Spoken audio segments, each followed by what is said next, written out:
The PM's the ultimate campaigner, absolutely. I think that the Prime Minister's biggest handicap is the Prime Minister. Most normal people outside of politics, if you make a mistake or if you make a comment that probably upset people, you have the ability to have some kind of self-reflection and apologise for that and feel a little bit bad. I don't think he has that.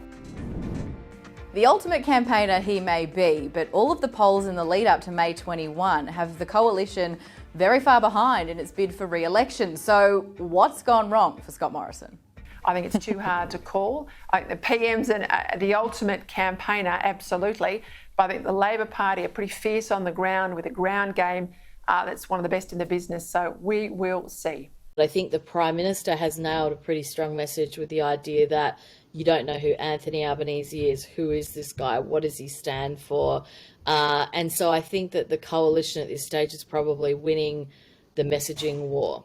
Why is he known as the ultimate campaigner? You've said yourself he's energetic, he's strong. What makes him those? He's got this belief. He's got this evangelical belief in himself. It comes back down to his roots, really, his faith. So he kind of cloaks himself in that, and he is kind of impervious to criticism. Like, it just doesn't appear to hurt him. I'm sure he has his quieter moments, right? But he pushes on. He's blinkered. He just gets on with it. And look, a lot of it is driven by him.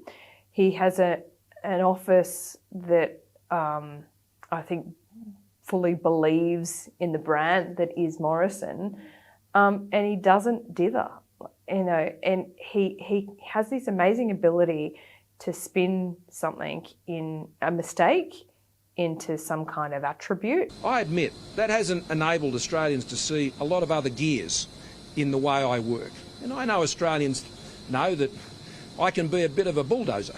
As we go into this next period, on the other side of this election, I know there are things that are going to have to change with the way I do things, because we're moving into a different time. And so he never looks weak on camera, if you know what I mean. So most normal people outside of politics, if you make a mistake or if you make a comment that probably upset people, you have the ability to have some kind of self-reflection and apologise for that and feel a little bit bad. I don't think he has that. So he just pushes on, pushes through, and it's all about the productivity and moving at pace. He's not necessarily doing anything, but just the pace of the campaign gives you that feeling that things are being done. Well, I think Prime Minister Scott Morrison is a much more seasoned, experienced campaigner, and you see that all the time.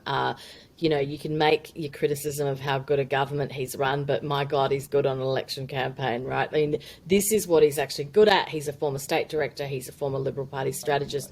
He knows how to hit the message, and he now knows how to keep the message tight. And having said that, the Prime Minister has made some gaffes along the way as well, and we're seeing this, coming out of the first debate.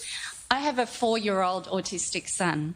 We are grateful to receive funds through the NDIS, but I've heard many stories of people having their funds cut recently under the current government, including our own. I've been told to give my son the best future I should vote Labor. Can you please tell me what the future of the NDIS looks like under your government? Start with the Prime Minister. Yeah. Well, thank you, Catherine. What's your son's name? Ethan. Ethan, he's 4. He's 4. Jenny and I have been blessed. We've got 2 children that haven't had to go through that. And so for parents with children who are disabled, I can only try and understand. There was that classic dad problem that Scott Morrison has where he tries to kind of be compassionate, and he made that comment about disabled kids where he said, we're blessed to have not had to deal with that. And then all these parents are saying, oh, well, you're saying we're unblessed because we have disabled kids. So the Prime Minister's not immune from gaffes and verbal stumbles either, as is not really surprising given that the two of them could talk each other out of underneath wet cement. The ultimate campaigner he may be, but all of the polls in the lead up to May 21 have the coalition very far behind in its bid for re-election. So what's gone wrong for Scott Morrison? You saw Solomon's deal signed under their watch in the election campaign. You also had the RBA move on interest rates.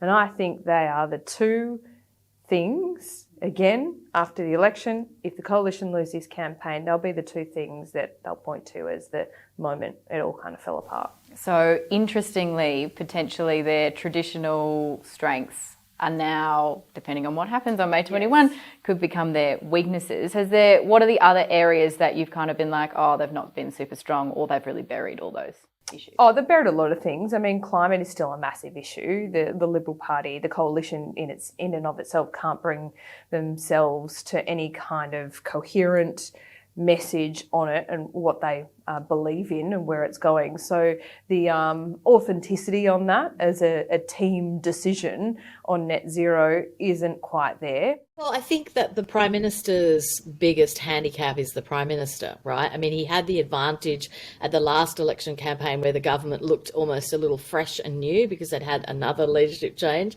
I mean, people forget this is a government that got in 2013. They've been there for nearly a decade, despite the fact that there's been this revolving door of Prime Ministers from, Tony Abbott to Malcolm Turnbull and finally to Scott Morrison. They've been there for a long time. This election, he doesn't have that advantage of being an unknown quantity. He's a known quantity. And so you have that triumvirate of issues, starting off with the bushfires where he nicked off to Hawaii to have a family holiday and said, I don't hold a hose, mate, to the allegations of abuse at Parliament House, and finally to the vaccine rollout. Those were the 3 times that he took a massive hit in Newspoll and Labor hit the front. Each time the trough has been bigger, but he has managed to recover each time. So the question is, can he recover one last time when it counts during this election campaign? I think Morrison has proved himself to be a very energetic campaigner, and he remains so. The problem for him is that not many of his colleagues like him, and that's a fact. I think, yes, he is strong, and he's got this line about the dentist. You might not like the dentist, but they're good at their job. I think that works to an extent, but in an election kind of still about integrity and honesty. I mean, for the first time in the campaign, we heard him kind of say sorry for saying that getting a vaccine wasn't a race. So during his tenure, there wasn't enough sorry. There wasn't enough contrition. We're starting to see it now. I think it might be too late. So I think the issue for the government now is to make up ground. Of course, Scott Morrison is behind, and there's character questions that have been posed about the Prime Minister. But there's also a very big hesitancy there for Labor. Labor, the brand is doing well, the opposition leader isn't. So what's behind that?